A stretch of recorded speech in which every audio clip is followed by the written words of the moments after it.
అసలు బీసీలకు న్యాయం జరుగుతుందా? నందమూరి తారక రామారావు గారు ఉన్నప్పటి నుంచి, రాజశేఖర్ రెడ్డి గారు ఉన్నప్పటి నుంచి, ఆయన సీఎంగా చేసినప్పటి నుంచి, చంద్రబాబు నాయుడు, ఇప్పుడు మన సీఎం జగన్మోహన్ రెడ్డి ఉన్నప్పటికీ ఇప్పటికీ అసలు బీసీలకు న్యాయం జరుగుతుందా? అసలు వాళ్ళు ఎంత పర్సెంటేజ్ ఉన్నారు? వాళ్ళకు జరుగుతున్న అన్యాయం ఏంటి, న్యాయం ఏంటి, వాళ్ళ కోరికలు ఏంటి, ఏం కావాలి, అసలు ఏం జరుగుతుంది మన ఆంధ్రప్రదేశ్లో బీసీలకి అనే కోణంలో తెలుసుకోవాలంటే మనం దీనికి సంబంధించిన అధ్యక్షులనే అడగాలి. ఆయనే బీసీ సంఘం ఆంధ్రప్రదేశ్ అధ్యక్షులుగా ఉన్నారు. ఆయనే కేసిన శంకర్రావు గారితో ఈరోజు మన ఇంటర్వ్యూ. నమస్తే అండి. నమస్తే అండి. ఇప్పుడు ఇంట్రడక్షన్లో కూడా చెప్పాను, ఎన్నో డౌట్లు ఉన్నాయి. అసలు దీనికి ముందు మనం వెళ్ళే ముందు అసలు మీ కుటుంబ నేపథ్యం ఏంటి, మీరు ఎంతవరకు చదువుకున్నారు, రాజకీయాల్లోకి ఎలా వచ్చారు? మాది సొంత గ్రామం అంటే రేపల్లె దగ్గర కూచునపూడి అసెంబ్లీ కాన్స్టిట్యున్సీ ఒకప్పుడు ఉండేటువంటి కార్యక్రమం. ఆ కార్యక్రమం మొట్టమొదటిగా మాది కూచునపూడి పక్కనే బొలవరపాలెం విలేజ్. నేను మా తండ్రి గారు కేసన చింతయ్య గారు, మా అమ్మగారు సూరమ్మ గారు, వారికి నేను మూడో కుమారుడిగా జన్మించటం జరిగింది. నాది విద్యార్థి దశ కూడా పక్కన పిఆర్ఆర్ హై స్కూల్ అని చెప్పని మా విలేజ్ పక్కన ఉంది. అక్కడ విద్యాబోధన చేసుకుని తర్వాత Tenali industrial training institute of తెనాలిలో నేను ఒక వెల్డర్గా జాయిన్ అవటం జరిగింది. అక్కడి నుంచి ఫ్యాబ్రికేషన్ ఇండస్ట్రీని స్టార్ట్ చేసుకుని గత అంచెలంచెలుగా అప్పట్లో శాసనసభ్యుడిగా జనతా పార్టీకి నేతృత్వం వహిస్తున్నటువంటి ఈవూరు సుబ్బారావు గారు మాకు అతి సన్నిహితుడుగా, మా యొక్క కుటుంబం బాంధవుడుగా ఉంటున్నటువంటి నేపథ్యంలో తొలిసారిగా సర్దార్ గౌతలచ్చన్న స్వాతంత్ర సమరయోధుడు, మరి పేదల పార్టీ పెన్నిది, అన్ని వర్గాలతో కూడా ఆయన ఒక రాజకీయ ప్రస్థానం చేసేటువంటి మహోన్నతమైనటువంటి బలహీన బడుగు వర్గాల నేత సర్దార్ గౌతలచ్చన్న గారి శిష్యుడిగా నేను ఈ రాష్ట్రంలో అనేక ప్రాంతాల్లో కూడా పర్యటించి ఆయన ఉప్పు సత్యాగ్రహంలో పాల్గొన్నటువంటి వ్యక్తి. కనిపిస్తే కాల్చివేత బ్రిటిష్ వారు ఇచ్చినటువంటి 10,000 రూపాయల పారితోషికం ఇస్తామన్నటువంటి పరిస్థితి. అదేవిధంగా జయాంధ్ర మూవ్మెంట్లో కూడా కీలక పాత్ర పోషించినటువంటి వ్యక్తి. అదేవిధంగా ఆయన సర్దార్ అనేటువంటి బిరుదు కూడా ఈ భారతదేశంలో ఇద్దరికి ఉంది. మొట్టమొదటిది సర్దార్ వల్లభాయ్ పటేల్, తర్వాత సర్దార్ గౌతలచ్చన్న. వీరు ప్రజల సమస్యల మీద నిరంతరం పోరాటం చేస్తూ ప్రజల యొక్క మన్నన పొందుతూ ప్రజాస్వామ్యబద్ధంగా పరిపాలన కొనసాగాలి అనేటువంటి అంశం మీదే సుదీర్ఘమైనటువంటి పోరాటం చేసినటువంటి యోధుడు సర్దార్ గౌతలచ్చన్న. ఆయన ఒక నిరుపేద కుటుంబంలో జన్మించి గీతావృత్తి కుటుంబంలో జన్మించినటువంటి వ్యక్తి. శ్రీకాకుళం జిల్లా బారువా ఒక కుగ్రామంలో జన్మించేటువంటి వ్యక్తి గారి శిష్యరకంగా నేను ఆ రోజు నుంచి ఇప్పటి వరకు కూడా ఆయన ఆశయాల్ని, ఆయన యొక్క సిద్ధాంతాల్ని పాటిస్తూ నా జీవనాన్ని ఈ విధంగా గడుపుతున్నటువంటి పరిస్థితి. ఆంధ్ర రాష్ట్రంలో మీకే బీసీ సంఘం అధ్యక్షులుగా ఇవ్వడానికి గల కారణం ఏంటి? ఇవ్వడం కారణం ఏంటంటే అసలు దీనికి పునాది వేసిందే ఉమ్మడి మద్రాసు రాష్ట్రం నుంచి మనం విడిపోయిన తర్వాత తొలిసారిగా సర్దార్ గౌతలచ్చన్న గారు దీనికి దీనికి పునాది వేసినటువంటి మహనీయుడు. అక్కడి నుంచి కర్నూలు నుంచి రాజధాని, ఆ తదుపరి హైదరాబాదు, ఆ తదుపరి అమరావతి. ఈ మార్పులు చేర్పులు జరుగుతున్నటువంటి నేపథ్యంలో గతంలో స్వర్గీయ సర్దార్ గౌతలచ్చన్న గారు కాలం చేసినటువంటి పెదప్ప బాలగౌడ్ గారు కానీ, అదేవిధంగా రకరకాలైనటువంటి వ్యక్తులందరూ కూడా ఈ రాష్ట్రంలో ఉమ్మడి రాష్ట్రం ఉన్నప్పుడు కానీ అనేక పోరాటాలు ఉద్యమాలు చేసినటువంటి వ్యక్తులు చాలామంది ఉన్నారు బీసీ కోసం. అయితే రాష్ట్రం విడిపోయిన తర్వాత ఆర్ కృష్ణయ్య గారు కూడా బీసీ జాతీయ అధ్యక్షుడిగా నిర్వర్తిస్తూ రాష్ట్రం విడిపోయిన తర్వాత ఈ రాష్ట్రానికి ఎవరైతే ఈ బీసీ వాదన బలంగా గట్టిగా వినిపిస్తారో వీళ్ళ సమస్యల మీద ఎవరైతే పోరాటం చేస్తారనేటువంటి సంకల్పం ఆలోచనతో ఆయన అప్పుడు ఆ రోజున నన్ను పిలిపించి విడిపోయిన రాష్ట్రానికి మీరు అధ్యక్షుడిగా కొనసాగితే ఈ బలహీన బడుగు వర్గాలకి కొంత న్యాయం జరిగినటువంటి విషయాన్ని మొట్టమొదటిగా ఆయన నాకు ప్రోత్సాహం ఇచ్చి నాకు ఆ రోజున అపాయింట్మెంట్ ఇచ్చినటువంటి వ్యక్తి ఆర్ కృష్ణయ్య గారు. ఆర్ కృష్ణయ్య గారికి మీకు సత్సంబంధాలు ఎలా ఉంటాయి? అంటే సత్సంబంధాలు అంటే కొన్ని విషయాల్లో నేను ఆయన్ని విభేదించేశాను. విభేదించారు? ఎందుకు? ఎందుకంటే ఆయన ఆలోచన విధానం ఒక రకంగా ఉండేది, నా ఆలోచన విధానం ఒక రకంగా ఉండేది. రాష్ట్రం విడిపోయిన తర్వాత 1 సంవత్సరం 2 సంవత్సరాలు కలిసి ఆయనతో పనిచేయటం జరిగింది. కొన్ని అభిప్రాయ భేదాలు రావటం వల్ల ఇప్పటికైనా సరే ఈ సంఘం అనేది ఈ రాష్ట్రం విడిపోయిన తర్వాత దీనికంటూ ఒక ప్రత్యేక స్థానం ఉండాలనేటువంటి ఆలోచనతో ఆ రోజున 1915లో మేము సపరేట్గా ఈ రాష్ట్రానికి ఒక రిజిస్ట్రేషన్ చేసుకుని దీనికి ఒక బాడీని ఫామ్ చేసుకుని అక్కడి నుంచి ఈ యొక్క సంఘాన్ని, ఆంధ్రప్రదేశ్ సంఘాన్ని రాష్ట్ర వ్యాప్తంగా 13 జిల్లాలు కూడా 175 నియోజకవర్గాల్లో కూడా బలోపేతం చేయటానికి మేము దీన్ని కార్యక్రమాన్ని కొనసాగిస్తూ ఉన్నాం. అసలు మన రాష్ట్రంలో బీసీలు ఎంత పర్సెంటేజ్ ఉన్నారు? ఒక్కొక్కళ్ళు ఒక్కొక్క పర్సెంటేజ్ చెప్తారు. అసలు మీరు అధ్యక్షులు కాబట్టి ఎంతమంది ఉన్నారు? ఇప్పుడు మీకు గతంలో మండల కమిషన్ సిఫార్సు చేసినప్పుడు కూడా చెప్పారు, 3 కమిషన్ కూడా చెప్పారు. ఇటీవల రాష్ట్ర ప్రభుత్వం కూడా 49.5% అని కూడా చెప్పడం కూడా లెక్కల ద్వారా తెలిసింది. సరైనటువంటి విధానంలో 52% ఉన్నారనేటువంటిది అందరి యొక్క అంచనాలు. కానీ దీనికి పరిపూర్ణటువంటి న్యాయం జరగట్లా. ఎందుకంటే లెక్కలు ఏమంటే ప్రభుత్వాలన్నీ కూడా నిమ్మకు నీరెత్తినట్టుగా వ్యవహరిస్తూ ఉన్నారు. ప్రభుత్వాలే. మనకి దేశానికి స్వతంత్రం వచ్చి 70 సంవత్సరాలు అవుతా ఉంది. గతంలో బ్రిటిష్ వారు పరిపాలన చేశారు 90 సంవత్సరాల క్రితం. వాళ్ళు ప్రతి 10 సంవత్సరాలకి గణాంకాలు చేస్తారు. ఎస్సీలకు ఆ చట్టం ఆనాడు అంబేద్కర్ అవకాశాలు కల్పించారు. బ్రిటిష్ వాళ్ళు ఒక కాలం పెట్టారు, ఈ కుల గణాంకాలు కుటమే చేయటే కాలం పెట్టారు.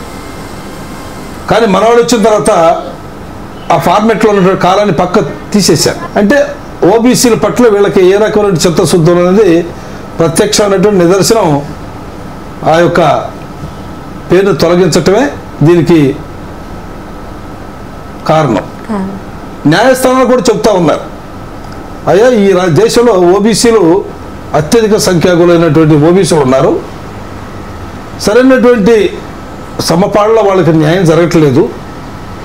జరగకపోవటం గల కారణాలు కూడా విద్య, ఉద్యోగ రంగాలు, రాజకీయ రంగాలు, లేకపోతే ఇంకా అనేక రకమైనటువంటి పదవుల్లో కూడా వాళ్ళకి సరైనటువంటి న్యాయం జరగట్లా. జనాభా నిష్పత్తి ప్రకారం వారికి న్యాయం జరగట్లా. దీనికి ప్రధానమైనటువంటి కారణం ఏంటంటే కుల గణాంకాలు చేయాలి. కుల గణాంకాలు చేస్తేనే సమస్త రంగాల్లో వాళ్ళకి వాటా లభించినప్పుడే సామాజిక న్యాయం అనేది జరిగిద్ది అనే విషయాన్ని సుప్రీంకోర్టు న్యాయమూర్తులు కానీ, హైకోర్టు న్యాయమూర్తులు కానీ వారు చెప్పినటువంటి తీర్పులో ఆ సారాంశం. కానీ ప్రభుత్వాలు నిమ్మకు నీరెత్తినట్టుగా వ్యవహరిస్తూ తప్పుడు లెక్కలు చూపిస్తూ రకరకాలుగా ఓబీసీని, బీసీని మోసం చేస్తూ ఉన్నారు. ఎందుకు ఇటీవల జగన్మోహన్ రెడ్డి గారు వచ్చిన కొత్తలో 34% స్థానిక సంస్థలో మాకు రిజర్వేషన్ ఉండేది. వార్డు మెంబర్ కాడి నుంచి మున్సిపల్ చైర్మన్ వరకు కూడా చట్టసభల్లో. ఈ జనాభా లెక్కలు సేకరణ చేయకపోవటం వలన అది 22% దిగిపోయింది. ఎందుకు, దేనికి కారణం అంటే కుల గణాంకాలు చేయకపోవటం వల్లే న్యాయమూర్తులు కూడా దాన్ని కోతకు వేసడం జరిగింది. వారు కూడా ఏమన్నారంటే 50% సీలింగ్ మించకూడదు. రిజర్వేషన్ అనేది ఎస్సీ ఎస్టీ సోదరులు కానీ వాళ్ళ ఆలోచన ఏంటంటే 50% రిజర్వేషన్ దాటకూడదు. దాటితే దానికి ఏ విధంగా మీరు ఈ జనాభా లెక్కలు కానీ చూపించగలిగితే వాళ్ళకి రిజర్వేషన్ ఫలాలు ఏ విధంగా మనం పొందటానికి అవకాశం ఉందో దానికి మేము ఒక కార్యక్రమాన్ని ఏర్పాటు చేస్తామన్నటువంటి విషయాన్ని న్యాయమూర్తులు కూడా చెప్పడం కూడా జరిగింది. కానీ రాజకీయ పార్టీలన్నీ ఏంటంటే ఈ లెక్కలు ఎప్పుడైతే వస్తాయో ఈ దేశంలో వాళ్ళ ఎస్సీ ఎస్టీ సోదరులకి జనాభా దామాషా ప్రకారంగా నిధులు కేటాయింపులు జరుగుతున్నాయి. సో రేపు బీసీలు కూడా మా వాటా ప్రకారం బడ్జెట్ కేటాయించాలి, లేదా మాకు చట్టసభల్లో రిజర్వేషన్ కల్పించాలి, స్థానిక సంస్థల్లో కానీ చట్టసభల్లో కానీ మా జనాభా దామాషా ప్రకారంగా మీరు లెక్కలు చెప్పినప్పుడు తప్పనిసరిగా వాళ్ళకి ఆ తగినటువంటి నిష్పత్తి ప్రకారం ఇవ్వాలి. ఫైట్ చేస్తారు. సో ఆ ఫైట్ చేస్తారనేటువంటి భయంతోనే కేంద్ర ప్రభుత్వాలు కానీ రాష్ట్ర ప్రభుత్వాలు కానీ కనీసం ఆ లెక్కలు సేకరించి వివరించాలి, ప్రజలకు వివరించాలి. ఇవాళ దేశంలో పుల్లు కొండి నక్కలు కొండి లెక్కలు అన్నీ ఉన్నాయి. కానీ ఓబీసీలు ఏం పాపం చేశారండి? వీళ్ళ లెక్కలు తీసినప్పుడు ఆటోమేటిక్గా ఎస్సీ ఎస్టీ మైనారిటీ సోదరులు లెక్కలు ప్రతి 10 ఏళ్ళకి తీస్తున్నారు. ఓబీసీలు కూడా తీస్తే మిగిలింది ఎవరికైనా ఆధిపత్య కులాల వారు. దీనికి అనేక రకాలుగా మీమాంసాలు లెక్కేసి రకరకాల ప్రయోగాలు చేస్తూ వీరి యొక్క జీవన స్థితిగతులు మెరుగుపరచకుండా అన్ని రంగాల్లో కూడా సమస్త రంగాల్లో కూడా వీరికి పూర్తిగా అన్యాయం జరుగుతూ ఉంది. అలాంటి పరిస్థితుల్లో ఈ పరిపాలన చేస్తూ ఉన్నారు. గతంలో కూడా ఎన్టీ రామారావు గారు ముఖ్యమంత్రిగా అదే బీసీలకు న్యాయం చేసింది ఎన్టీ రామారావు అనే కదా అంటారు. బీసీలకి తప్పనిసరిగా ఆ రోజు స్థానిక సమస్యల్లో కానీ మరి చట్టసభల్లో కానీ స్థానిక సమస్యల్లో కానీ అనేక రంగాల్లో కూడా ఆయన ప్రయారిటీ ఇచ్చిన మాట వాస్తవం. ఆ రోజున ఆయన కూడా మురళీధరరావు కమిషన్ ఒకటి వేశారు. మురళీధరరావు కమిషన్ వేసి 34% కాదు స్థానిక సమస్యల్లో ఇంకా ఎక్కువ సీట్లు ఇవ్వాలనే ఉద్దేశంతో మురళీధరరావు కమిషన్ కూడా వేశారు. ఆ మురళీధరరావు కమిషన్ కూడా కమిటీ వేసి ఆ నివేదికని ప్రభుత్వానికి అప్పచెప్పటం కూడా జరిగింది. ఆ నివేదికను కూడా బుట్టదాఖలు చేశారు చంద్రబాబు నాయుడు గారు. ఆ రోజున చంద్రబాబు నాయుడు గారు మండల సిఫార్సుని మురళీధరరావు సిఫార్సుని వేసినప్పుడు దానికి కోర్టులో కూడా సరైనటువంటి ప్రభుత్వం నుంచి సమగ్రమైనటువంటి నివేదిక ఇవ్వకపోవటం వలన ఆ రోజున ఆ విధమైనటువంటి కార్యక్రమం జరగటం జరిగింది. ఎన్టీ రామారావు గారు స్థానిక సంస్థలో బీసీలకి 44% ఇవ్వాలని సిఫార్సు చేసింది. చాలా అద్భుతంగా ఉండేది. కానీ అన్ని విధాలు కూడా ఓబీసీని బీసీని ఓట్ బ్యాంకు రాజకీయాలుగానే చూస్తున్నారు. కానీ పరిపాలన భాగస్వాముల్ని చేయట్లే వీళ్ళు. ఎందుకంటే మేము ఏదో జగన్మోహన్ రెడ్డి గారు కూడా ఇటీవల సామాజిక న్యాయం చేశారని చెప్పి 10 మంత్రులు ఇచ్చి అది కాదు సామాజిక న్యాయం అనేది.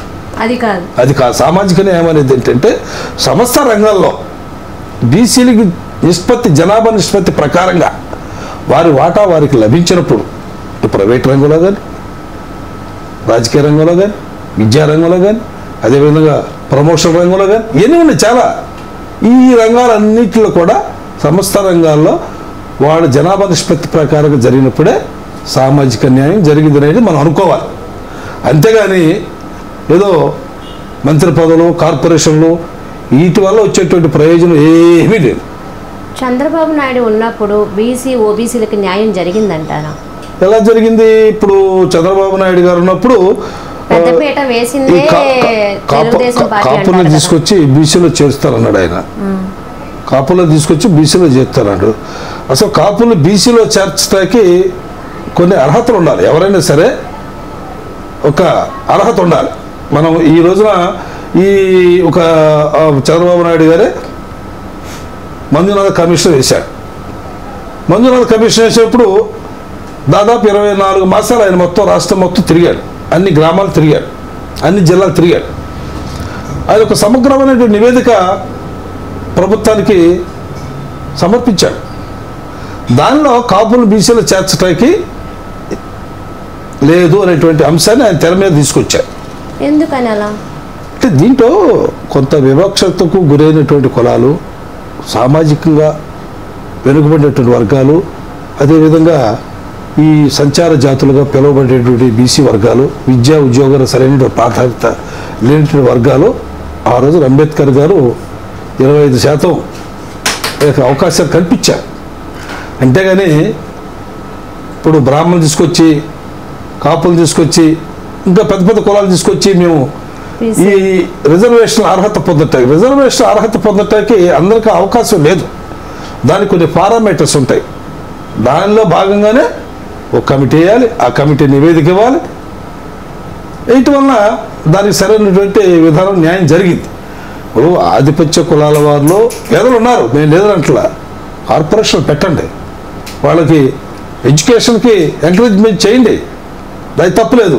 కానీ రిజర్వేషన్ అనే దాని ఫలాలు పొందటానికి అర్హత లేనటువంటి కులాలు ఇవన్నీ కూడా.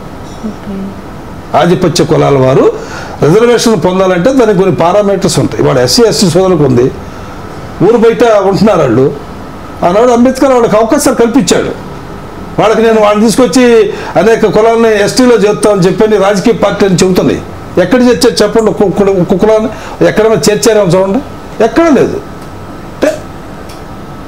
అంటే అది ఒక నియమ నిబంధనల ప్రకారంగా, చట్ట ప్రకారంగా, రాజ్యాంగ ప్రకారంగా నడుచుకోవాలి తప్ప ఏదో నా ఇష్టం వచ్చినటువంటి నేను చేస్తాను, నీ ఇష్టం వచ్చిన నువ్వు చేసి నా ఇష్టం చేస్తే ఇక ప్రజాస్వామ్యానికి విలువలే ఉంది, రాజ్యాంగానికి విలువలే ఉన్నాయి. ఏది ఎవరు ఏం చేసినా కూడా రాజ్యాంగాన్ని అనుసరించుకుని మన విధానాలు చేసుకోవాలి. కాబట్టి అర్హత లేనటువంటి కులాలన్నీ తీసుకొచ్చి బీసీ జాబితాలో చేర్చడానికి అది చట్టం ఒప్పుకోదు, రాజ్యాంగం కూడా ఒప్పుకోదు. ఆ పరిస్థితుల్లో ఆయన ఒక 4-5 సభ్యులతో కూడినటువంటి కమిటీ వారితో మాట్లాడుకుని అసెంబ్లీలో తీర్మానం చేసుకున్నారు. కేంద్రాన్ని పంపించారు. ఏమైంది? ఏం లేదు. అదేవిధంగా కేంద్రంలో కూడా నరేంద్ర మోడీ గారు కూడా అగ్రవర్ణాల్లో ఉండే పేదలకి అందరూ కూడా ఒక 10% రిజర్వేషన్ కల్పించాడు విద్యా ఉద్యోగ రంగాల్లో. కల్పిస్తే అన్ని రాష్ట్రాల్లో ఇంప్లిమెంట్ కొన్ని జరుగుతున్నాయి. అది కూడా వాస్తవంగా రిజర్వేషన్ 50% సీలింగ్ మించి ఇవ్వకూడదు. మరి న్యాయస్థానాలు కూడా ఏం మాట్లాడలేదు ఆ పరిస్థితిలో. దానికి ఇటీవల గుజరాత్లో ఆ 10% రిజర్వేషన్ హైకోర్టు అక్కడ కొట్టేసింది. అగ్రవర్ణాల పేదలు 10% రిజర్వేషన్ ఇవ్వటానికి కుదరదు అనేది కొట్టేశారు. ఓకే, జగన్మోహన్ రెడ్డి ఉన్నప్పుడు అసలు బీసీలకు న్యాయం జరుగుతుందా? ఇప్పుడు బీసీలకి న్యాయం జరుగుతుందా జరగట్లేదు అనేది అంశం అక్కడ మనం పక్కన పెట్టండి. ఇప్పుడు అసలు చట్టం ప్రకారంగా, రాజ్యాంగ ప్రకారంగా ఎవరిచ్చినా ఈ పదవులు ఏదో నామినేట్ పోస్టులు ఏముంటుందండి? ఏమిటి? ఇప్పుడు 56 కార్పొరేషన్లు వేసాడు జగన్మోహన్ రెడ్డి గారు. దానివల్ల వచ్చే ప్రయోజనం ఏంటి చెప్పండి?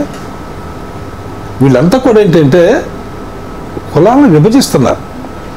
పార్ట్లుగా తండ్రికి బిడ్డకి వేరు చేసే విధంగా ఈ కులాల్లో సబ్ కాస్టులు పెట్టి సరైనటువంటి అన్నీ విభజించి పాలించే విధంగా చేస్తారు. దీనివల్ల ఏంటంటే వాళ్ళ యొక్క పదవులు కాపాడుకోవటానికి దీన్ని ఉపయోగించుకుంటున్నారు తప్ప దీనివల్ల వచ్చే ప్రయోజనం ఏంటి చెప్పండి అసలు? ఇప్పుడు ఆయన ఓ బీసీ కమిషను వేశాడు, మంచిదే, మనం మంచి చేసాడు, మంచిగా చెప్పుకోవాలి. బీసీ కమిషన్ అనేది ఒక చారిత్రాత్మకమైనటువంటి విషయమే. దానికి పరిపూర్ణంగా ఆ యొక్క వ్యవస్థకి ఫుల్ పవర్స్ ఇవ్వాలి.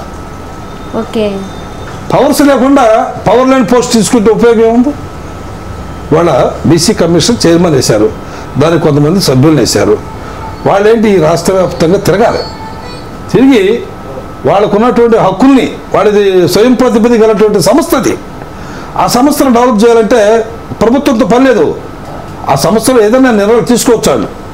ఆయన హైకోర్టు మాజీ న్యాయమూర్తి, దానికి చైర్మన్గా ఆయన విధి విధానాలు బీసీ కమిషన్ ఉన్న పవర్స్, ఎస్సీ కమిటీ ఉంది, కమిషన్ పవర్స్ ఉన్నాయి, వాళ్ళు చేస్తున్నారు.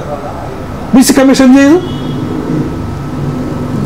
బీసీ కమిషన్ కూడా చేయాలి కదా. ఏది ఎక్కడుంది చెప్పండి? ఈ రాష్ట్రంలో ఇప్పుడు కమిషన్ వేసుకోవడం దాదాపు 2 సంవత్సరాలు అవుతుంది. ఎక్కడ ఏదో ఒక్కసారి మాత్రం రాష్ట్రం మొత్తం ఎక్కడ పర్యటించారు, ఏదో అక్కడికి వెళ్ళి వినతి పత్రాలు తీసుకున్నారు. దానివల్ల ప్రయోజనం లేదు కదా. క్షేత్రస్థాయిలో పర్యటించాలి, ఆయా సామాజిక వర్గాలన్నీ కూడా స్థితిగతులు అధ్యయనం చేసుకోవాలి. బీసీ కమిషన్ చైర్మన్ పవర్స్ ఉండాలి. అది ఇండివిజువల్గా స్వయం ప్రతిపత్తి మీద ఆ సంస్థ నడిచినప్పుడే దానికి గౌరవం, మర్యాద, ఆ సామాజిక వర్గ న్యాయం జరగటం అనేది ఒక అంశం. అది మీరు రాష్ట్రం అంతటా పర్యటిస్తూ ఉంటారు ఇప్పుడు అధ్యక్షులు కాబట్టి. అసలు బీసీలకి ఏ సమస్యలు ఉన్నాయి, అసలు బీసీల సమస్యలు ఏంటి, ఆ దృష్టికి ఇప్పుడు ప్రభుత్వ దృష్టికి ఎలా తీసుకువెళ్ళాలని మీరు అనుకుంటున్నారు? ఇప్పుడు ప్రభుత్వం నేను వచ్చిన దాదాపు 8 సంవత్సరాలు అవుతుంది. వచ్చిన కాడి నుంచి స్టార్టింగ్లోనే చంద్రబాబు నాయుడు గారు అప్పుడు కాపులను తీసుకొచ్చి బీసీలు చేర్చే అంశం మీద తీసుకున్నారు. దాదాపు 3 సంవత్సరాలు ఆ యుద్ధమే సరిపోయింది మాకు. కొంతమంది ఏంటంటే అన్నెసరిగా ఈ బీసీ కార్డు తీసుకోవటం, అక్కడున్న వ్యవస్థలో లోపాలు ఎంఆర్ఓ ఆర్డీఓలు కొంతమంది అధికారులు తప్పుడు ధృవీకరణ పత్రాలు ఇవ్వటం, ఇవన్నీ కూడా చాలా చాలా జరుగుతూ ఉన్నాయి. దీని మీదే మాకు పోరాటం చేయటానికి సరిపోతూ ఉంది. ఈ నేపథ్యంలో 550 జీవో, మెడికల్ సీటు ఒక బీసీ అభ్యర్థి బీసీ కోటాలో వచ్చిందనుకోండి సీటు, దానిలో ఓకే చేస్తాడు. లేదు ఓపెన్ కాంపిటీషన్ వచ్చిందనుకోండి, ఈ సీట్ని అతను ఓపెన్ కాంపిటీషన్ వెళ్ళిపోతే బీసీకే ఈ సీటు ఫిలప్ చేయాలి. చేయకుండా వాళ్ళు రకరకాలుగా యూనివర్సిటీ వాడు, పాలక మండలి వాళ్ళు రకరకాలుగా చేసుకుంటూ ఉన్నారు. దీని మీద కూడా ఇటీవల మేము హైకోర్టుకి వెళ్ళటం జరిగింది. దానికి కూడా జస్టిస్ ఈశ్వరయ్య గారు కూడా మాజీ ఆయన కూడా నేతృత్వం వహించాడు. అలాంటి విషయాల్లో కూడా ఆయన కూడా ప్రభుత్వాన్ని ఒప్పించి ఆ విద్యార్థికి న్యాయం జరిగేటట్టు కూడా ఆయన పాత్ర కూడా పోషించే మాట వాస్తవం ఉంది. సో ఇట్లాగే 117 జీవో, దానివల్ల కూడా చాలా చాలా సమస్యలు ఉత్పన్నమవుతూ ఉంటే దాని మీద కూడా మేము న్యాయస్థానం ఆశ్రయించాల్సిన పరిస్థితి ఏర్పడింది. ఇవన్నీ కూడా ఏంటంటే ఎక్కడికక్కడికే 34% మీద స్థానిక సంస్థల ఎన్నికల దాని మీద కూడా మేము సుప్రీంకోర్టుకి వెళ్ళాం.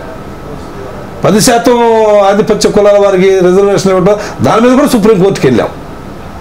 ఇప్పుడు న్యాయస్థానాలు కూడా త్వరితగతంగా దాని మీద సరైన నిర్ణయం తీసుకోకపోవటం, దీనివల్ల చాలా గతంలో కూడా ముస్లిం మైనార్టీ సోదరులకి 4% రాజశేఖర రెడ్డి గారు ఉన్నప్పుడు రిజర్వేషన్ ఇచ్చారు.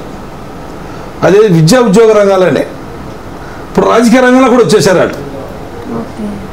అంటే బీసీల జనాభా దబావం వాటా తగ్గిపోతుంది, రిజర్వేషన్ పెరగట్లా. ఇప్పుడు ఫీజుల రియంబర్స్మెంట్ ఉంది, ఆరోగ్యశ్రీ ఉంది. పెద్ద ప్రజలకు రాజశేఖర రెడ్డి గారు మంచి స్కీమ్స్ పెట్టాడు. ఓకే, అందరూ ప్రజలు హర్షించారు. ఆయన 2 సార్లు ముఖ్యమంత్రి చేశారు.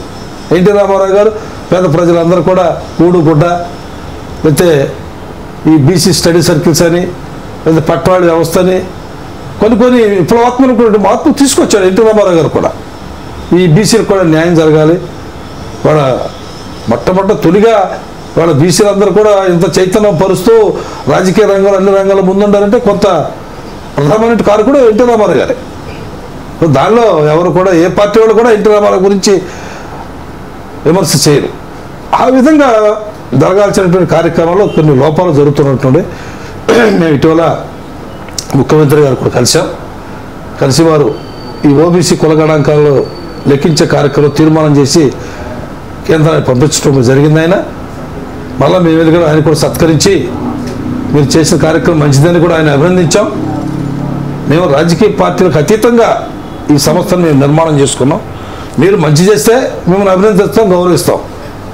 మా జాతులకు ఎక్కడైనా అన్యాయం జరిగితే మాత్రం దాని మీద తప్పనిసరిగా చంద్రబాబు నాయుడు గారు కూడా మేము విమర్శ చేశాం, జగన్మోహన్ రెడ్డి గారు కూడా విమర్శ చేశాం. ఎక్కడ కూడా దానిలో మేము విమర్శించడంలో మాత్రం వెనకాడరు, దానిలో సమస్య లేదు. మా యొక్క ఈ కులాలకి రాజ్యాంగబద్ధంగా మాకు సంక్రమించిన హక్కుల్ని కాపాడుకోవటానికి మేము వాళ్ళ ఉద్యమాలు పోరాటాలు చేయాల్సినటువంటి పరిస్థితులు ఈ రాజకీయ పార్టీలు కల్పిస్తున్నారు. వాళ్ళుగా చేసేస్తే మాకు ఈ సమస్యలు, ఈ బాధలు ఉండవు. కొంతమంది రాజకీయ నాయకులు ప్రజలు ఏమంటున్నారంటే సంక్షేమ పథకాలు సంవత్సరానికి వచ్చి 15,000 10,000 వస్తాయి కదా, అసలు ఈ కాకుండా మాకు ఏదైనా నిధులు, మాకు ఉపాధికి సంబంధించి లోన్లు అయి ఉంటే మేము ఏదన్నా ఒక నెలకు 15,000 నెలకు ఒక 5,000 సంపాదించుకున్న సంవత్సరం మొత్తంలో ఒక 60 లక్షలు సంపాదించుకుంటాం కదా, ఆ లోన్ లేదు మేమే కట్టుకుంటాం కదా, మాకెందుకు ఈ సంక్షేమ పథకాలు అని అంటున్నారు. ఇలాంటి ప్రశ్న ఏదన్నా మీ ముందుకు వచ్చినాయా? ఇప్పుడు ఇంతవరకు ఏంటంటే బీసీ కమిషన్ ఒకటి ఉండేది, బీసీ వెల్ఫేర్కి బీసీ కమిషన్ ఒకటి ఉండేది. దానిలో ఏంటంటే బీసీ ఫైనాన్స్ కార్పొరేషన్, ఫైనాన్స్ కార్పొరేషన్కి సెంటర్ నుంచి కూడా నిధులు తెచ్చుకోవచ్చు, ఆ ప్రాసెస్ ఉంది. రాష్ట్ర ప్రభుత్వం దాని మీద సరైన దృష్టి సాధించకపోవటం అనేది కూడా ఒక బాధాకరమే. చేతివృత్తి వాళ్ళకి వివిధ కులాల చేతివృత్తులు ఉంటాయి కదా, ఒక 30,000, 40,000, 50,000, 1,00,000, 2,00,000, 3,00,000 అట్లాంటి లోన్స్ ఇవ్వటానికి ఆ రోజున అవకాశం ఉండేది. దాంతో కొంత ప్రభుత్వం వారు సబ్సిడీ ఇవ్వటం, బ్యాంకు దగ్గర కొంత లోన్ తీసుకోవటం, ఇవన్నీ కూడా జరుగుతున్నాయి. ఇటీవల మరి జగన్మోహన్ రెడ్డి గారిని మేము కూడా అడిగాం, బీసీ ఫైనాన్స్ కార్పొరేషన్ అది నిర్వీర్యం అయిపోతుంది, ఈ కులాలన్నీ కూడా డిఫరెంట్ వెళ్ళిపోతున్నాయి, మరి మీరు ఈ విధంగా చేయటం అనేది కరెక్ట్ కాదు, వాళ్ళకి ఏదైనా కూడా వాళ్ళ కుల వృత్తులకు సంబంధించినటువంటి పరికరాలు కానీ దేనికనగా మనం ఇవ్వాల్సిన అవసరం ఉందని చెప్పారంటే, సరే ఈ అమ్మఒడి, జగనన్న విద్యా దీవెన, లేదా ఫీజుల రియంబర్స్మెంటు, ఇవన్నీ అధిక మొత్తాలు మేము బడ్జెట్ రిలీజ్ చేస్తున్నాం, ప్రజలకి విద్యా ఉద్యోగ రంగంలో అవకాశాలు కల్పించేదో మేము ప్రణాళిక తీసుకుంటున్నాం అనేటువంటి విషయం కూడా చెప్పారు. అది కరెక్ట్ కాదు ముఖ్యమంత్రి గారు. బీసీ ఫైనాన్స్ కార్పొరేషన్ అనేది ఎప్పుడో ఏర్పడినటువంటి సంస్థ, ఆ సంస్థ ద్వారా మీరు చేయండి, అమ్మఒడి చేయండి, జగనన్న విద్యాజీవనం చేయండి, స్కాలర్షిప్లు పెట్టండి, రియంబర్స్మెంట్ పెట్టండి, హాస్టల్స్ పెట్టండి, వాళ్ళకి కాస్మెటిక్ వాళ్ళకి డబ్బులు ఇవ్వండి, లేకపోతే కొత్త టెక్నాలజీ కోర్సులు పెట్టండి, స్టడీ సర్కిల్స్ డెవలప్ చేయండి. అది మేము ఎవరు కూడా దాని జోలికి మేము పోట్లా, మీరు చేయాల్సిన పరిస్థితి చేయాలి. కానీ బీసీ ఫైనాన్స్ కార్పొరేషన్ అనేది మాత్రం మోస్ట్ ఇంపార్టెంట్. దానివల్ల ఏంటంటే కులవృత్తులు అనేటువంటి వాళ్ళకి మనం చేయుతను ఇవ్వాలి, చేదోడు వాదోడుగా ఉండాలి, అవి చేయాలని చెప్పిన కూడా మేము అడగటం కూడా జరిగింది. చేద్దాం అనేటువంటి విషయాన్ని కూడా వారు కూడా తెలియజేయటం జరిగింది. ఏది ఏమైనా అల్టిమేట్గా ఈ ఓబీసీ కుల గణాంకాలు లెక్కించాలి, కొన్ని దశాబ్దాల నుంచి కూడా అనేక రకాల పోరాటాలు చేస్తూ ఉన్నాం.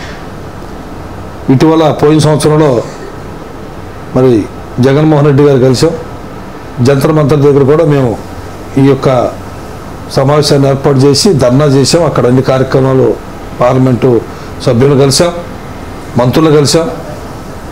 అదేవిధంగా మరి ఇక్కడ చంద్రబాబు నాయుడు గారిని కలిసాం, వారు కూడా వారి ఎంపీని పంపించటం జరిగింది, జగన్మోహన్ రెడ్డి గారి ఎంపీని కూడా పంపించటం జరిగింది.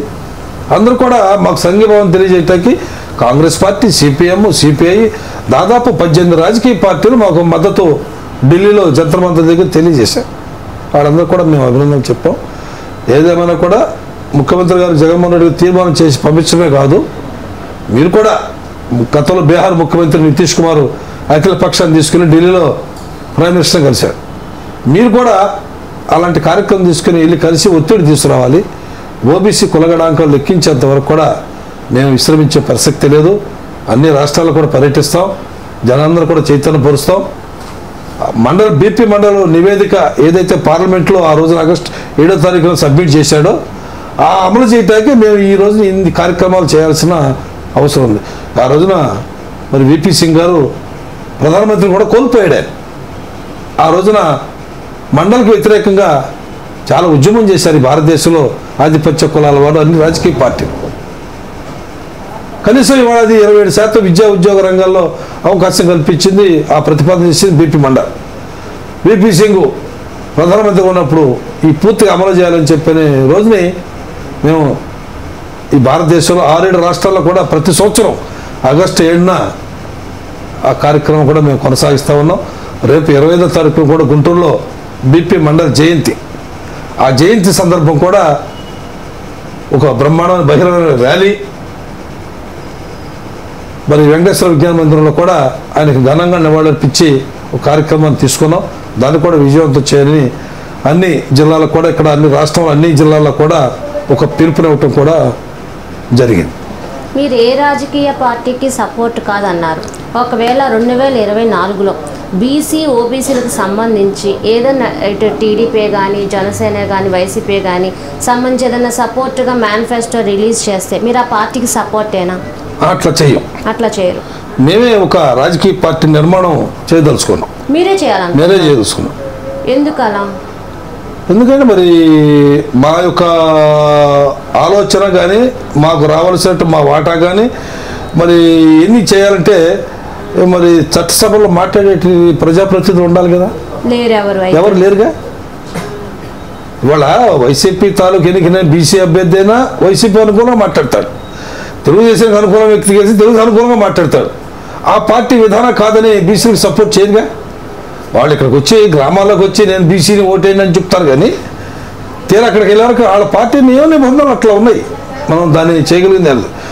మేము స్వతంత్రంగా ఇక్కడ మేము ఒక రాజకీయ పార్టీ నిర్మాణం చేసుకుంటే ఎక్కడో చొక్క బలమైన చోట్ల మేము కూడా పోటీ చేసి 4-3 ఈ కండవతో బీసీ అభ్యర్థులు చట్టసభలో ఉంటే ఏ ప్రభుత్వం వ్యతిరేకంగా మాకు చర్యలు చేపట్టినా దాన్ని మేము బాయ్కట్ చేయటం, లేకపోతే దాని మీద ఉద్యమం చేయటం, అసెంబ్లీని పోరాటం చేయటానికి మాకు అవకాశాలు ఉంటాయి. మా జెండా మీద మేము పోటీ చేస్తే మా రైట్స్ ఉంటాయి. ఇప్పుడు మీరు సొంత పార్టీ పెట్టబోతున్నారు. ఎస్, ఎప్పుడు చెప్తారు, రివీల్ చేస్తారు? చేస్తాం కొద్దిగా దానికి సమయం సందర్భం వచ్చినప్పుడు తప్పనిసరిగా చేయడం మాత్రం తథ్యం 100%. దాంట్లో ఎక్కడ సంకోచించాల్సిన అవసరం లేదు. మీ మీద మరి ఎన్నో కుట్రలు పన్నుతారు, మరి ఎన్నో జరుగుతాయి కదా, వాటి అన్నిటికీ సిద్ధమేనా? మరి ఇవాళ కదా రాజకీయాల్లో అసలు కుట్ర లేకుండా రాజకీయం జరగదు. ఒక కుటుంబంలో కూడా 4 బిడ్డలుంటే తండ్రి 4 బిడ్డలు సమానంగా చూస్తాడా? ఉండదు కదా. సో అది కూడా అయితే రాజకీయాలు కూడా ఎత్తుకు పై ఎత్తేసుకోవటం. మేము ఈలోపు బీసీ, ఎస్సీ, ఎస్టీ, మైనారిటీస్ వర్గాలన్నీ కూడా కూడగలుపుకుంటాం. వాళ్ళ డబ్బుతో మనకు పని లేదు. మనకు ఆనాడు అంబేద్కర్ ఓటు ఆయుధాన్ని ఇచ్చాడు. ఆ ఓటు ఆయుధాన్ని ఏ విధంగా మనం వినియోగించుకోవాలో ఒకసారి మనందరం కూడా ఆత్మపరిశీలన చేసుకోవాలి.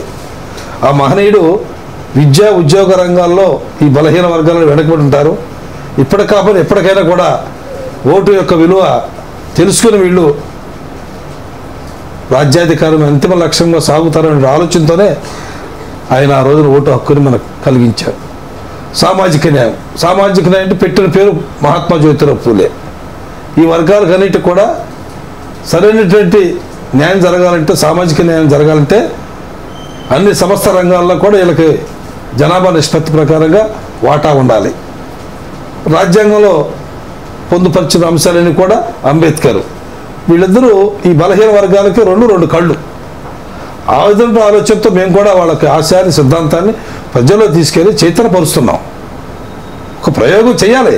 మానవుడు ప్రయోగం చేయకపోతే వాళ్ళ అంతరిక్షంలోకి మరి దూసుకెళ్ళిపోతాయి రాకెట్లు. మరి యుగం మారింది, మనం కూడా మారాలి, బీసీలు కూడా మారాలి. ఎంతకాలం ఈ బానిసత్వం పొద్దుతాం? ఎంతకాలం మోసి మా తాతలు మోసారు, తండ్రులు మోసారు, మేము మోసాం 70 సంవత్సరాల నుంచి. మేము భావితరాల వరకు ఒక మంచి స్ఫూర్తినిస్తున్నాం. నాయన మీరందరూ కూడా కళ్ళు తెరవండి. ఒక్కొక్క ఎనాలిసిస్ ఎలా ఉందంటే నెక్స్ట్ 24కి రాబోయేది టీడీపీ గవర్నమెంట్ వస్తుందని ఒకళ్ళు, కొంతమంది వైసీపీ వస్తుంది, 175 కొన్ని సీట్లు తగ్గిన వస్తుంది ఇలా అనుకుంటుంటే, మరి మీరు ఏ బలంతో, ఏ ధైర్యంతో సింగిల్గా మేము పోటీ చేస్తాము, చేయగలం అని అంటున్నారు? ఓటు ఆయుధం. మా బలమే ఓటే ఆయుధం. ఈ ప్రజాప్రతినిధులందరూ కూడా ఈ బలహీన బడుగు వర్గాలు ఓటేస్తేనే ముఖ్యమంత్రి అవుతున్నారు, ప్రధానమంత్రులు అవుతున్నారు. దీన్ని మించిన ఆయుధం ఏమీ లేదు కదా. డబ్బు ₹1 కోటి అక్కడ పెట్టు, నేను ఓటేస్తేనే నువ్వు ముఖ్యమంత్రి, ఎమ్మెల్యే అయ్యేది. కానీ మేము ఓటు మాకు వేసుకుంటాం, మా జాతులకు మేము వేసుకుంటాం. గట్టిగా అయితే మాత్రం వెళ్తున్నారు. మా అభ్యర్థులు మేము గెలిపించుకుంటాం. మేము ఓటేసినప్పుడు ఇది ఎవడో డబ్బు ఏం పనిచేసిద్ది? డబ్బు ఏం పనిచేయదు కదా. సో ఆ కోణంలో మేము వెళ్తాం తప్ప ఏదో వాడికి ఏదో కోట్లు డబ్బు ఉన్నంత మాత్రం ఎమ్మెల్యే అవుతాడు, ముఖ్యమంత్రి అవుతాడు, అది వాళ్ళ ఊహలు వాళ్ళకు ఉంటాయి, మా ఊహలు మాకున్నాయి. వజ్రాయుధం మాకుందండి, ఓటు హక్కు ఉందండి. ఇప్పుడు ఏదైనా విన్నుగానే గెలుపు ఓటములు డిసైడ్ చేసేది ఓటే కదండి. ఆ ఓటు హక్కును మా దగ్గర ఉంది కదా. బీసీ, ఎస్సీ, ఎస్టీ, మైనారిటీ వర్గాలను కలుపుకుంటే 85% ఉన్నాయి వాడి భారతదేశం, 85%. మా ఓటు మేము వేసుకున్నాం అనుకో, మేము సీట్లు ఇచ్చే స్థాయికి మేము ఎదగాలి. మా కోరిక అదే. మేము ఇవ్వాలి సీట్లు, మేము ఇవ్వాలి బీఫారాలు. మా ఆలోచన అది. పూలే ఆలోచన, అంబేద్కర్ ఆలోచన అదే. మన సీట్లు ఇచ్చే స్థాయికి ఎదగాలి. మనం ఇచ్చేసి అడుక్కున్నప్పుడు 70 సంవత్సరాలు అడుక్కుంటున్నాం, ఇవ్వట్లేదు. వాడికి ఇష్టం అయితే ఇస్తున్నాను, లేకపోతే డబ్బులు ఉండేవాడికి ఇస్తాను, లేకపోతే ఎవరు. కానీ అలా కాదు. నిరుపేద అయినా సరే, డబ్బు ఉన్నా లేకపోయినా సరే, మన ఓటు ఆయుధాన్ని మనం ఉపయోగించుకొని మన జాతులకి ఈ ప్రజాస్వామ్యంలో విలువలు కావాలన్నా, ప్రజలుగా మనుగడ సాధించాలన్నా, రాజకీయ వ్యవస్థని ప్రక్షాళన చేయాలన్నా, అనుకున్న లక్ష్యాన్ని చేరాలన్నా కూడా మన ఓటు మనం వేసుకొని మన అభ్యర్థిని మనం గెలిపించుకున్నప్పుడే ప్రజాస్వామ్యం నిలబడిద్ది అనేది మా సంకల్పం. రానున్న రోజుల్లో కేసీన శంకర్రావు గారు ఎలా ఉద్యమించబోతున్నారు? చూస్తారుగా, మీరే చూస్తారుగా. ఒక ప్రణాళికబద్ధంగా వెళ్తున్నాం. రేపు బస్ యాత్ర కూడా చేయబోతున్నాం. ఈ బస్ యాత్ర రాష్ట్రంలో అంటే ఒక్కొక్క జిల్లాకు అలాగా అన్ని జిల్లాలు 26 జిల్లాలు కూడా టూర్ చేస్తాం. ఇప్పటి నుంచే మొదలెట్టేశారు. చేస్తాం. ఆ కార్యక్రమం ఉన్నాము. ఏంటది చేసి చూపిస్తాం, మాటలు చెప్పం. మీరేనా మీ వెనక కేంద్రం నుంచి బలం కూడా ఏమన్నా ఉందా? కేంద్రం రాష్ట్ర ప్రభుత్వాలు మాకెందుకు సహకరిస్తారు? లేదా? ఎందుకు సహకరిస్తారు? వాళ్ళు ఏమీ లేదు. వాళ్ళు బీజేపీ మోడీ ప్రధానమంత్రి అవ్వాలనుకుంటారు. ఇక్కడ జగన్మోహన్ రెడ్డి గారు అవ్వాలనుకుంటాడు, చంద్రబాబు నాయుడు అవ్వాలనుకుంటాడు. మేమెవరు వాళ్ళు మాకు కోరుకుంటారా? అంటే మీరు ఇక్కడ రాష్ట్రాన్ని లీడ్ చేయాలంటే కేంద్రం నుంచి కూడా మీకు సపోర్ట్ ఉండాలి కదా. అది కేంద్ర సపోర్ట్ అక్కర్లేదా? ఎందుకు దేని సపోర్ట్ ఎందుకు? ఏమి వద్దు. మేము ఓటేసి మేము ప్రజాప్రతిని మేము గెలిపించుకుంటా ఉంటే ఆడ ఓటు మాకెందుకు? అసలు ఆల్టార్ సపోర్ట్ మాకెందుకు? ఏమి వద్దు. ఎందుకు? మేము గెలిచిన తర్వాత అప్పుడు చూపిస్తాం మా ప్రతాపం ఏంటో. అసలు మీ బలం మీరేనా? మీ వెనక ఆంధ్ర రాష్ట్రాలు ఇంకా బలం ఏంటి? నాకు ఎందుకంటే మిమ్మల్ని చూస్తుంటే ఒక యుద్ధానికి రెడీ అన్నట్టు ఉన్నారు. మా బలం ఒకటే, పూలే అంబేద్కర్. మా ఆయుధాలు పూలే అంబేద్కర్ అని తలుసుకొని మేము ప్రజల్లోకి వెళ్ళిపోవటం మా ఆయుధం అదే, మా బలం అదే, మా జనబలం. మా జనం ఉన్నారు మాకు. ఈ ప్రజాస్వామ్యంలో ఎంతోమందిని వేదికలు ఎక్కి ముఖ్యమంత్రి సీట్లు, ప్రధానమంత్రి ఎక్కించినటువంటి బలహీన బడుగు వర్గాల వాళ్ళే కదా. ఇప్పుడు కనీసం మేము ఇప్పుడు 54-55% ఉన్నాం. మేము మా ఓట్లో ఉన్నాయి కదా, మా ఓట్లో మేము వేసుకున్నాం, మేము గెలుస్తాంగా అని మేము అనుకోం. ఇక్కడ ఒక బీసీ పార్టీ అనేది కాదు, అన్ని వర్గాలకు కూడా సమతుల్యంగా వాళ్ళ వాటా తగ్గట్టు వాళ్ళకు కూడా సీట్లు ఇస్తాం. ఎస్సీ సోదరులకి ఎస్సీ, ఎస్టీ సోదరులకి, అగ్రకుల కులంలో ఉన్నటువంటి వాడు ఎక్కడైతే ఎక్కువగా వాళ్ళకు కూడా సీట్లు ఇస్తాం. న్యాయంగా ఎవరికి అలవాలే వెళ్ళిపోతూ ఉంటాం. మేము వాళ్ళ జస్టిస్ కోసం, న్యాయం కోసం మేము పోరాటం చేస్తున్నాం. మాతో పాటు ఆ వర్గాలకు కూడా న్యాయం జరగాలి. కానీ మేము మా వరకు మేము చేసుకోవటం కాదుగా. మేము ప్రజల్లో ఒక స్ఫూర్తిని పొందాలన్నా, లేకపోతే మా ప్రజల్లో వీళ్ళ సిద్ధాంతాలు నచ్చి కానీ, లేకపోతే వీళ్ళ నాయకత్వం నచ్చి కానీ అవతల కూడా రావాలి కదా. రావాలి, వాళ్ళ వాటా వాళ్ళకు కూడా ఇవ్వాలి కదా. ఇది బీసీ పార్టీలు కాదు. మేము కూడా ఇప్పుడు తెలుగుదేశం పార్టీ ఉంది, చౌదరీస్ పార్టీ అంటున్నారు, వైసీపీ పార్టీ ఉంది, రెడ్డి పార్టీ అంటున్నారు, జనసేన పార్టీ ఉంది, కాపుల పార్టీ అంటున్నారు. కానీ మాకు బీసీగా మేము ముద్ర వేయించుకుంటానికి లేరు. మేము అన్ని వర్గాలు కలుపుకు వెళ్తాం. అందరితో సమతుల్యంగా రాజకీయ రంగంలో ప్రజలకి ప్రయోజనం జరగాలి. మా అల్టిమేట్ ఏంటంటే ఈ ప్రజాస్వామ్యంలో ప్రజలు ఏదైతే కోరుకుంటున్నారో, ఈ అణగారిన వర్గాలు వాళ్ళకి 70 సంవత్సరాల నుంచి జరగనటువంటి న్యాయాన్ని మేము చేయాలని ఒక సంకల్పంతో ఒక ప్రయోగం చేస్తున్నాం. ప్రయోగం చేయకపోతే ఎట్లా తెలిసింది దాని ఫలితాలు? సో ఆ కోణం తప్ప ఒక బీసీలు పార్టీ పెట్టినంత మంది బీసీ పార్టీ కాదు ఇది. అన్ని వర్గాలు బీసీ, ఎస్సీ, ఎస్టీ, మైనారిటీస్ వర్గాలన్నీ కూడా కలుపుకుంటాం. ది సేమ్ టైం ఆధిపత్య కులాల వారు కూడా ఎక్కడెక్కడ బలంగా ఉన్నా వాళ్ళకు కూడా మేము టికెట్లు ఇస్తాం. బీసీ సంఘ అధ్యక్షులుగా రాష్ట్రానికి మీరు ఇచ్చే స్టేట్మెంట్ ఏంటి? ఇదే మనం రాజ్యాధికారం అంతిమ లక్ష్యం. అంతే. మన ఓట్లు మనం వేసుకోవాలి, సీట్లు మనయే, ఓట్లు మనయే. అంతిమ లక్ష్యం పూలే అంబేద్కర్ ఏదైతే ఆశించినప్పుడు వాళ్ళు ఏదైతే ఆశించారో ఈ సమాజంలో ఈ వర్గాలన్నిటి కూడా అన్ని సమస్త రంగాల్లో కూడా న్యాయం జరగాలనేది వాళ్ళ సంకల్పం. అప్పుడే ఘనమైనటువంటి పూలేకి, అంబేద్కర్కి నివాళులు అర్పించేవాళ్ళు అవుతాం. వాళ్ళు ఎన్నో త్యాగాలు చేశారు, ఎన్నో ఉద్యమాలు చేశారు, ఎన్నో అవమానాలు భరించారు, ఎన్నో పోరాటాలు చేశారు. భారతదేశం 70 మన గత స్వతంత్రం రాకముందు వాడు పడ్డ కష్టాలు మామూలు అంత కాదు కదా. మరి పూలే సామాజిక న్యాయ విప్లవకారుడు. ఆయన ఈ దేశంలో పురుషులే కాదు, స్త్రీలు కూడా సమానమైనటువంటి కాన్సెప్ట్ డెవలప్ చేసిన మహనీయుడు ఆయన. సావిత్రిబాయిని చిన్నతనంలో వివాహం ఆడాడు, ఆవిడకి విద్యాబోధన నేర్పించాడు, అది అనేక సందర్భాలు పాఠశాలలు పెట్టాడు. మహిళలు కూడా చైతన్య పరిచింది ఆ సావిత్రిబాయి పూలే. చదువులమ్మ తల్లి సావిత్రిబాయి అయితే ఆర్డినరీ పర్సన్ కాదు. ఈ భారతదేశంలో తొలి మహిళ పంతులం అంటే సావిత్రిబాయి. మరి ఆవిడ కూడా ఆయనకి భాగస్వామిగా ఉండి ఎంతో ఉద్యమాలు ఆయన కూడా చాలా అవమానపరిచారు. ఆ రోజులో బ్రాహ్మణిజం ఎక్కువ ఉండేది. వీళ్ళందరూ చదువుకుంటే ఎక్కడ తెలియగలడైపోతారు, ఎక్కడ ఈ దేశాన్ని దోసుకెళ్ళిపోతారని కుట్రపూర్ ఆలోచనతో ఆవిడని కూడా కోడిగుడ్లు ఇసిరేవాడు మొఖాన పేడ కల్లారు చల్లేవాడు. అయినా కూడా ఆ మహా సాధ్వికురాలు చీర సంకలా పెట్టుకుని పక్కకు వెళ్ళి మార్చుకుని మళ్ళీ స్కూల్కి పాఠాలు చెప్పారు. అంతే ఆ మహాతల్లి సావిత్రిబాయి పూలే. అంటే ప్రజాస్వామ్యంలో మగ ఆడనేది కాదు, వీళ్ళు కూడా సమతుల్యమైనటువంటి చేసి చూపించాడు మహనీయుడు పూలే. అంబేద్కర్ అంటే ఇక రాజ్యాంగ నిర్మాత, ఈ వర్గాలన్నింటి కూడా ఏమి కావాలో ఏం చేయాలనో దురదృష్టి ఆ రోజునే రాజ్యాంగం రచించిన మహానుభావుడు. వాడు రాజ్యాంగం సామాజిక విప్లవకారుడు. ఆయన చేసే నిర్ణయాలు, ఆయన చేసే కార్యక్రమాలు ఏ తొక్కతోలు ఎన్ని ఇవాళ ప్రభుత్వాలు పాటిస్తున్నాయా? ఏదో ఆ రోజున పూలే జయంతి దండేస్తున్నారు మెడలో, జిందాబాద్ మహానుభావుడు అంటున్నారు. మళ్ళీ ఏడు పని కానీ వెళతాయి. అంబేద్కర్కి ఊరికి ఇష్టం ఉన్నా లేకపోతే దండ వేయాలి, లేకపోతే ఓట్లు రావుగా. కానీ వాళ్ళు చేసినటువంటి సంస్కరణ అమలు చేయటానికి ముందు రావు.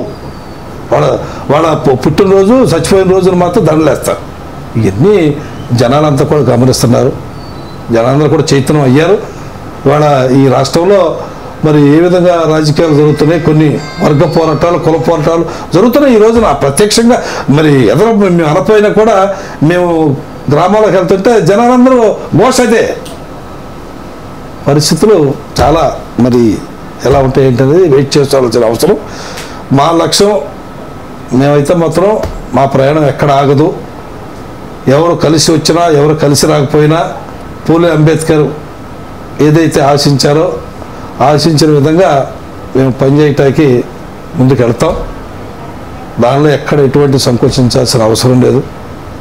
ఈ భారతదేశంలోనే తొలిగా సంక్షేమ సంఘం కార్యాలయం నూతన భవనాన్ని కూడా త్వరలోనే నిర్మాణం చేస్తున్నారు. ఓకే, చూశారు కదా ఇంటర్వ్యూ. ఎందుకంటే 49.5% రాష్ట్రంలో బీసీలు ఉన్నారు. కానీ ఒకటే చెప్తున్నారు ఏంటంటే మేము కొత్తగా ఇప్పుడు ఉద్యమించబోతున్నాం, బీసీలు కూడా అసెంబ్లీలో కూర్చోవాలి. మేము చాలామందిని మేము ప్రకటిస్తాం, తర్వాత మేము ఎవరికైనా అప్పుడు మేము హోదాలు ఇస్తాము. ఎందుకంటే మేము అలసిపోయాము. 70 సంవత్సరాల నుంచి బీసీలకి న్యాయం జరగలేదు. మాకుండే మా హక్కుల కోసం మేము అడగాల్సి వస్తుంది. ఇంకా మేము ఓటు హక్కుని మాది మేము వినియోగించుకొని మేమే పీఠం ఎక్కి మేము అందరినీ సమంగా చూస్తాం, అంబేద్కర్ బాటలో కూడా నడుస్తాం అని చెప్పి చాలా సెన్సేషనల్ ఇంటర్వ్యూ అనుకోవచ్చు. మరి మరొక ఇంటర్వ్యూలో మీ శ్రావణ్ మిమ్మల్ని మళ్ళీ కలిసి అంతవరకు సెలవు, నమస్కారం.